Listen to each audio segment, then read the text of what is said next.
Day No Pigs Would Die, Chapter 14. The apple crop was bad. The weather had turned colder. We were lucky to have a few Baldwins and Jonathans barreled for wintering in the cellar. Papa had been right. The crop was lean. The apples that we did harvest were not large, and many had wormholes. The one tree that had died was our greening tree, one that produced smaller apples that were green and very tart, pie apples. But this winter, there'd be no pies.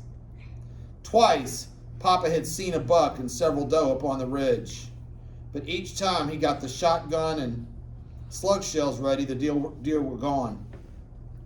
Jacob Henry's father got a buck, so did Ira Long. One of the men who farmed for Ben Tanner got a doe, but Papa didn't have a deer rifle, only a shotgun with ball loads. He had to get close for a shot. He still hunted early almost every morning, hoping to get a buck deer before it was time to go to work. No luck. Once he even sat for 4 hours in a cold rain waiting. He coughed after that. A deep, rattling cough that made him hang on to things. But the worst thing was when his lungs got so bad, he stopped sleeping with Mama. He slept in the barn. It was warmer there, with Daisy and Solomon both enclosed in a cozy area. The first snow came. It wasn't really heavy, and when the next day's sun broke through, it all melted away, but more would follow. Pinky did not have a litter of pigs. She was bred, and she was barren, and she ate too much to keep as a pet. Samson had mounted her twice, and there was no litter, nothing, and little estrus. She never really come to full of heat, not even once. It all ended one early morning on a dark December day. It was Saturday and there was no school. After chores, Papa and I came in for breakfast. I tried to down a big bowl of hot steaming oatmeal, but it tasted like soap. And the fresh warm milk from Daisy's pail was flat. I couldn't swallow it. Papa just sat at the kitchen table, fingering a pipe he couldn't smoke and looking at a breakfast he couldn't eat. He finally got up from the table to look through the window. Outside, the dark of the moon was just softening into first light. When he turned around to me, his face was sober. "Rob, let's get it done." I didn't ask what, I just knew. And so did Mama and Aunt Carrie, because as Papa and I were getting our coats on to go outside, they both came over and pretended to help bundle me up. There had been a light inch of snow the night before, just enough to cover the ground the way Mama would flour her cake board. I followed Papa out to where he kept the tools, and I stood there watching as he sharpened the knives on the wheel. The sticking knife was short and blunt with a curved blade. The edge he put to it was extra sharp. He pulled on some heavy rubber boots in the barn and tied a sheath of leather around his middle for an apron. We were ready. Toting some of the tools and a spine saw, I followed him out of the shed and around to the south side of the barn, to where old Solomon and the capstan had pulled the corn crutch. Pinky's house. Inside it, she was lying all curled up, warm in the clean straw. It was a soft, warm smell. "Come on, Pinky," I tried to say in a cheerful way. "It's morning." But my throat seemed to catch and the words just would not come out. I nudged her with my foot, but finally had to take a switch, make her get to her feet. She came to me, muzzle pointed into my leg. Her curly tail was about like it was moving about like it was glad the day had started. People say pigs don't feel and they don't wag their tails. All I know is that Pinky sure knew who I was, and her tail did too. While Papa lit a fire to boil the water, I pushed her out of the crib and into a box pen, the same one she'd been in when bred to Samson. She balked at the gate, and I had to hit her hard with the stick a few times to move her forward. It probably hurt her, but what did it matter now? Following her into the box pen, we closed the gate by sliding the bars across. I got down on my knees in the snow and put my arms around her big white neck smelling her good, solid smell. Pinky, I said to myself, trying to understand if there was any other way. If only Papa had got a deer this fall, or if I was old enough to earn money. If only... Help me, boy, said Papa. It's time. He put his tools on the ground, keeping only a 3-foot crowbar. Neither one of us wore gloves, and I knew how cold that crowbar felt. I'd carried it. It was colder than death.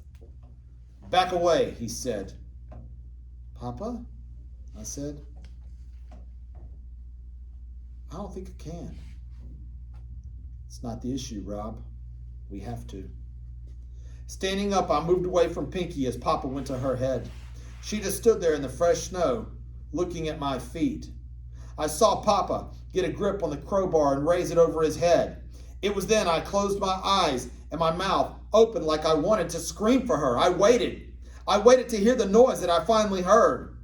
It was a strong, crushing noise that you only hear when an iron stunner bashes in a pig's skull.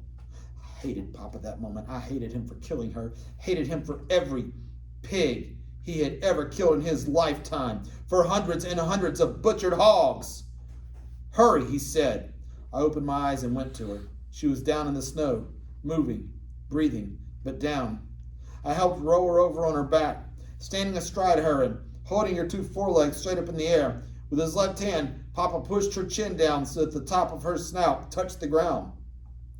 Her right hand held the blunt knife with the curved blade. He stuck her throat deep and way back, moving the knife back through the neck toward itself, cutting the main neck artery. Her blood gushed, bubbled out in heaving flood. Some of it went on my boots. I wanted to run and cry and scream, but I just stood there, helping to hold her kicking. It was all so quiet, like Christmas morning.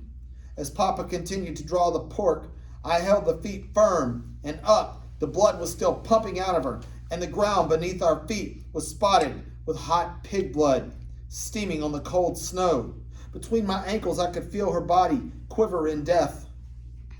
I had to look away. So as Papa worked on her, I held fast, staring at the old corn crotch that had once been Pinky's home. Papa worked quiet and quick.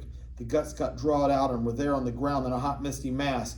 Then we each put a hook in the jaws and dragged the bloody body into boiling water. It was boiled, scraped free of all hair, scurf, sawed in half. Papa was breathing the way no man or beast should breathe. I had never seen any man work as fast. I knew his hands must have been just about froze off, but he kept working with no gloves. At last he stopped, pushing me away from the pork and turning me around so as my back was to it. He stood close by, facing me, and his whole body was steaming, wet with work. I couldn't help it. I started thinking about Pinky, my sweet, clean, white Pinky, who followed me all over. She was the only thing I ever really owned, only thing I could point to and say, mine. But now, there was no Pinky, just a sopping, wet lake of red slush. So I cried. Oh, Papa, my heart is broke. So is mine, he said, but I'm thankful you're a man. I just broke down and Papa let me cry it all out. I just sobbed and sobbed with my head up toward the sky and my eyes closed, hoping God would hear it. That's what being a man is all about, boy. It's just doing what's got to be done. I felt his big hand touch my face, and it wasn't the hand that killed hogs. It was almost as sweet as Mama's. His hand was rough and cold, and as I opened my eyes to look at it, I could see that his knuckles were dripping with pig blood. It was a hand that had just butchered Pinky. He did it because he had to, hated to, and had to, and he knew that he'd never have to say to me that he was sorry. His hand against my face, trying to wipe away my tears, said it all. His cruel, pig-sticking fist with its thick fingers so lightly on my cheek. I couldn't help it. I took his hand to my mouth and held it against my lips and kissed it. Pig blood and all, I kissed his hand again and again with all its stinking fatty slime of dead pork so he'd understand that I'd forgive him even if he killed me. I was still holding his hand as he straightened up tall against the gray winter sky. He looked down at me, and then he looked away. With his free arm, he raked the sleeve of his work shirt across his eyes. It was the first time I ever seen him do it. The only time. That's the chapter. What's his dad doing? Why's his dad crying? Because he didn't want to kill the thing. He didn't want to kill his kid's pet, right? All right, stop.